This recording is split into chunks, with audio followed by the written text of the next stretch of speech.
Our next speaker is Ed St. Onge, the president of Flip.to, to help answer the question, how should I be leveraging AI?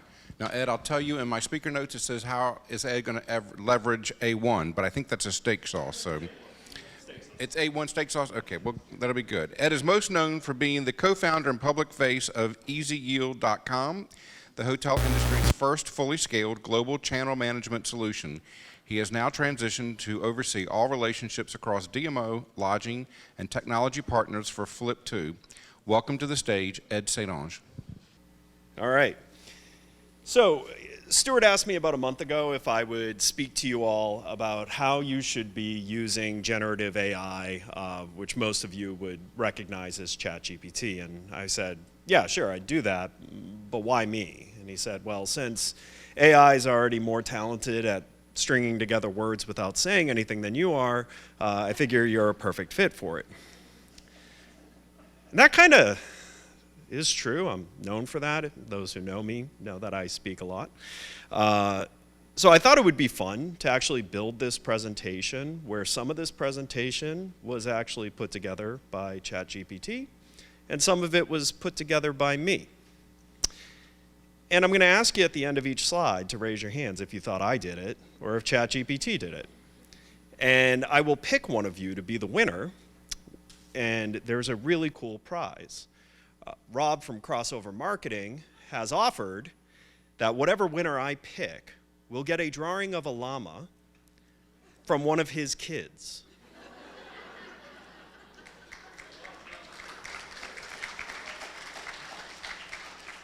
All right, first slide. So what is generative AI?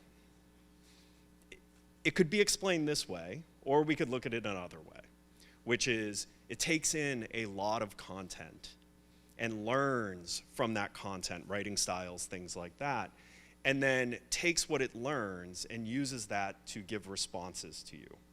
And I wanted to break it down that way because I was told not to be too technical here. And so, first of all, everyone recognize the two logos at the bottom? What's the second logo? Anyone want to raise their hand? That's Google Bard. That's the other really big one up and coming. And then we all met Chat GPT earlier. So why is this valuable? Well, having the ability for technology to know how humans communicate, how we iterate, how we create, creates an opportunity for us to have a technology that we can brainstorm with when there's not someone else there to help us with that. And so that's a little bit of what we're going to talk about today. So we'll start with, raise your hand if you think ChatGPT built this slide. Okay, raise your hand if you think I built this slide. All right, so it was ChatGPT. So then let's talk about them. So ChatGPT, GPT-4, and Bard, they're not ready to be customer-facing yet. I would not recommend putting this right in front of your travelers and having it attempt to serve them. It's not there yet. But that does not mean that they're not useful. GPT-4 right now is a bit ahead of Bard. And I think that gap's going to close pretty quickly. And then how many of you have any worry that generative AI is going to be a problem for your job? Okay. And it's fair. I mean, obviously, this slide is saying it's not going to replace you. But, I look at generative AI and the tools that are being built off of it the same way you look at a calculator. It didn't get rid of mathematicians. It just made most of us simple folk capable of having correct answers when given a formula. It's the same way that Excel made us more capable of crunching data and looking at data in bigger swaths. And unfortunately, technologies like Excel definitely created a separation in people. So most of my team are embarrassed by my Excel skills. They won't be when I can use AI to build better Excel spreadsheets. So it's an equalizer. It's going to make me better. That means I have the opportunity to do more with my day. One thing I will say, and actually it's in a disclaimer if you actually look at GPT-4 when you interact with it, do not trust facts and figures that it gives you. That data is often wrong. And so what that means is you can leverage this technology to help you in certain ways, but you need to be cautious with how it's helping you because it may just be giving you wrong information. And Stuart's thinking in his head right now, that's just like asking Ed for advice. He's often going to be wrong, but you won't be able to tell based on the confidence in which he's saying the answer. So, who wrote this slide? ChatGPT or me? ChatGPT, raise your hand. All right, so it's obviously ChatGPT is better at building slides than I am. So Alex, you win the llama. So just see Rob after the event, and he'll arrange and ask you which child you would like to have create the picture. All right, so how many of you today use any of these to help you in what you're doing? Just raise a hand. Okay. How many of you have not even looked at it at all? Raise your hand. And it's okay. Like, all right. So I thought it would be fun to actually do this live because I'm a glutton for pain and know that there's a high probability this is not going to technically go well. This is also why we're doing it on my computer. So I play with GPT quite a bit, so let me make this bigger. And I decided to do something that I thought one of you may be interested in doing. So how many of you in this room have to write emails as part of your day? All right, so I don't know about you. I have before spent hours just trying to think of a subject line for an email. So I thought, let's see how good GPT-4 would be at making me good at email. So I asked it to write me a 3-email series, because why go easy? Why ask for 1 email? I want 3. Targeting a traveler who's shown interest in staying at Grand Cayman in Myrtle Beach. And I'll be honest with you, the first response it gave me read like a lot of hotel emails I've gotten before. So really good subject, excitement, feels like it's written by a person. The second one kind of ratchets up the heat a little bit, like you don't want to miss this. And I looked at it and I was like, wow, like good calls to action, pretty solid email, good subjects. And then the last one, hey, this is your last chance. How many times have you gotten that type of pressure, right? But it wrote this way because I asked it in a really stupid way to do its job, which was I really gave it no input beyond the hotel, the destination, and the time, and that it was to a traveler. So I was like, all right, let's see if we can make this better. By the way, all that happened in less than a minute, right? It was super fast, and it was quality. I was okay with it. So I, in another stupid way, without giving it really meaningful feedback, I just asked it to be lower pressure, because, does AI know what that means? And I was actually surprised it did know what it meant, and it actually kind of eased up on being high pressure and gave me some good emails, but I also noticed that the emails were repetitive in kind of the reasons you should be doing this. So I was like, okay, one more chance. Let's see if we can get this right. So can you adjust these emails to feature different reasons why staying at Grand Shores would be meaningful?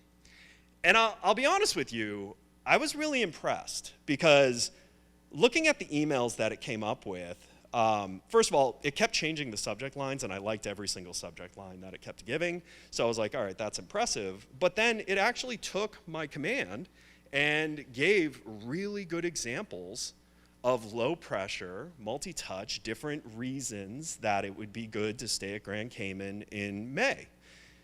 All of this was inside of 5 minutes, where I could then just copy this, throw it in a template, and did in 5 minutes what I probably wouldn't have even gotten close to in about 2 hours, because I would have still been stuck on picking the subjects. So this is an example of how someone who isn't skilled at telling people what they want or how they want it, instead just throws out generalities, can even be successful with this technology. So if you think about in your own day, what that could mean for you. This is great for brainstorming. This is great for the creative process. This is great for helping you get to where you want to be faster. That's what it is today.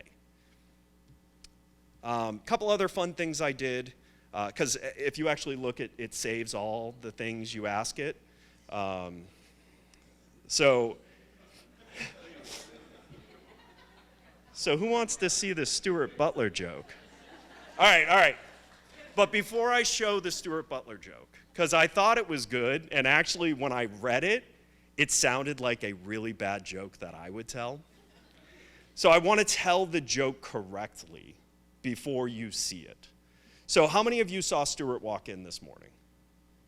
Were any of you curious why he had a ladder with him? It's because he heard later tonight the drinks were on the house.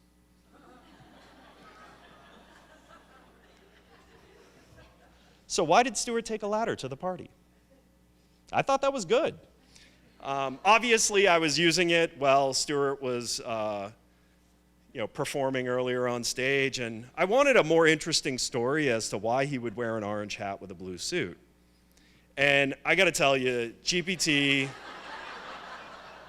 just nailed it, because he works as a travel writer.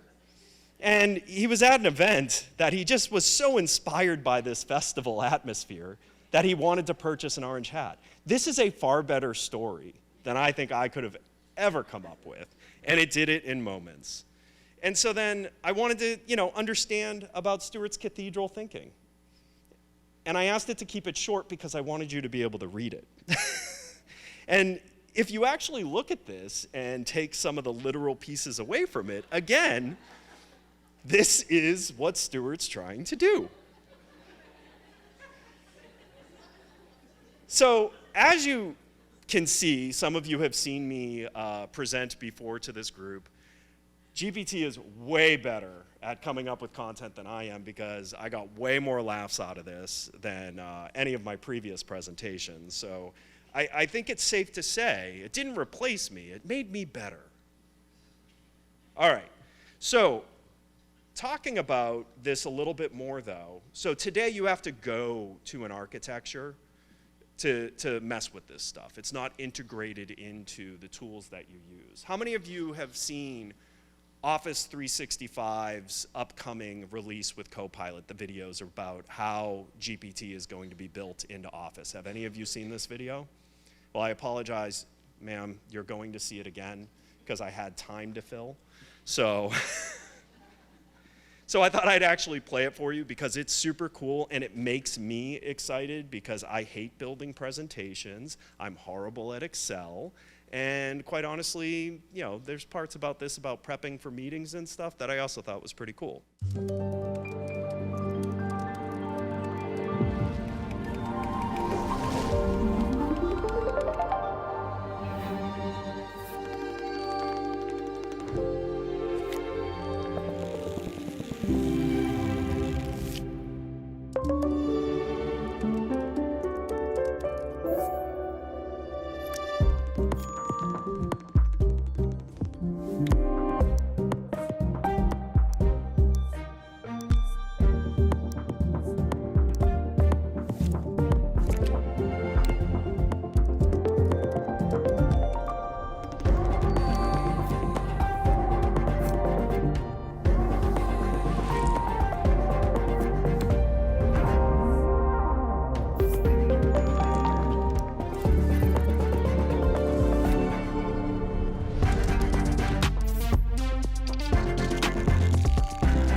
So if you look at that, did any of that make you feel like this is going to replace you or actually make you appear more talented? Because I look at it and I'm like, holy smokes, my employees will completely think I'm cheating with my presentation creating skills and my Excel skills. I'm quite excited about what's coming.